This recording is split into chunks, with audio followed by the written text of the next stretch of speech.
Tessa from Mama's Geeky here. Thank you so much for stopping by my YouTube channel. Hi.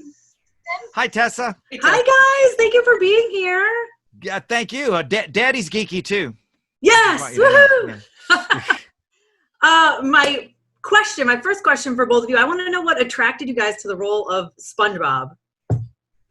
Well, I mean, I guess I'll go first just in chronological order, but for me, it was just Steve Hillenburg showed me the pitch for the show, and I knew him from a previous cartoon that we had both been employed on, and then now he was pitching his own show, stepping out, for SpongeBob, his first show idea, and it just knocked me out immediately. Like I just fell in love with it, and I always say, when you're an actor like me and Ethan, you're just always auditioning for stuff that you're hoping you'll get, and then some of it you get, and a lot of it you don't. It's just how the business goes, and you build up this rhino skin for the stuff you didn't get, But SpongeBob was one of the few times where I looked at something and I just knew that if I didn't play this guy, portray this character, it would be tragic for me personally. I would never, I really wanted to play him. And I'm like, I understand him. I gotta be him, and usually you gotta be a little more business-like. It's like being a cop or something, you can't get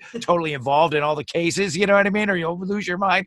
So that was what attracted me, was really just the characters, the stories, the look of it, just Steve's vision, to put it short, Mm-hmm. Yeah, I mean, I guess the answer for me is a little bit the same, but only because it was true for Tom, which is like, I watched the show and I fell in love with the humor. And actually, I mean, more than that, it was sort of definitive for me and my friends. Like, it became the sense of humor that connected us all together and that we grew up with. So the fact that Tom was so inspired by Stephen Hillenburg's work, like, at the get-go, seeped through for all of the years of making it until I got to sort of do my own interpretation. And that was really exciting for me. And also, speaking of the rhino thick skin, I never thought in a million years I was going to get it off of this audition. It was like it was my first professional audition. I was a college student, and they had seen me audition for like a summer program, and they were like, you actually, like, you might have the right shape. So, like, would you want to come in? Which is but a blessing and also just so hurtful. You might have the right shape. That's like when they tell me I have a face made for voiceover. Yeah. For someone who's square with yeah. So, I mean, I just sort of fell in love with the physical comedy of it all. And there's this like really fun sort of chicken or the egg thing happening, which is that I think the comedy in the show is so like rooted in this silent film sort of slapstick. And you love that stuff. I'm obsessed with it. And so to be able to like look at the cartoon and see how was it inspired by silent film, and how can I sort of take that and sort of like reverse engineer it or something, was incredibly fun. And so let's say that I had the choice to pick playing the role, that would be why I picked it. But really, I'm just really grateful it picked me.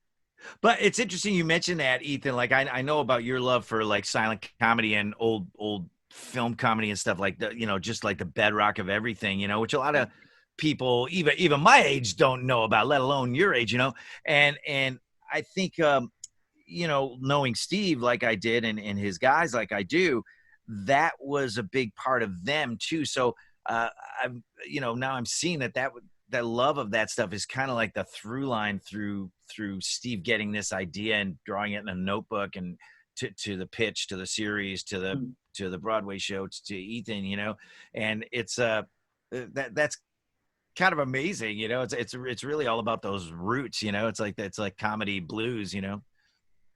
Totally. And it's one of the things that when he came to like our rehearsals and things early on, he sort of pointed out, which was super helpful. Yeah. He was very articulate, like very, very soft-spoken, but very definitive and about what he saw and what he wanted things to be, So very helpful guy and personality type, in that he lets the artist do what they, he picks you because he likes what you're doing, and then he kind of lets you do that. But he also offers very helpful parameters, you know, that, but not too many of them where it would box you in. No pun intended. You are the right shape, by the way. Well, thank you guys. Thanks. Thank you. Tessa. I appreciate it. Yeah, of course.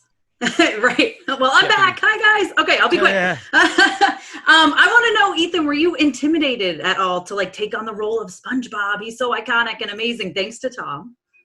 Oh my God, dreadfully so. Yeah, it was so intimidating, but it was also, I think it was the thing that was really liberating pretty quickly was that Tina was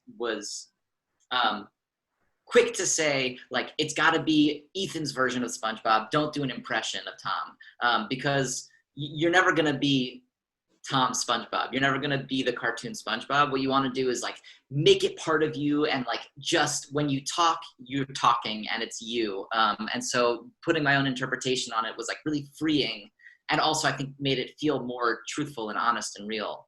Yes, also, Ethan, I think maybe your background as an athlete might have something to do with that too. Like, you know what I mean? Like just getting in and doing it. You know what I mean? Like just getting in there and get there in the ring and do your best. You know? Yeah, get in your body and the rest will follow. Sort of. Yeah. Well, thank you guys. Yeah. Thanks. Thanks, Tessa.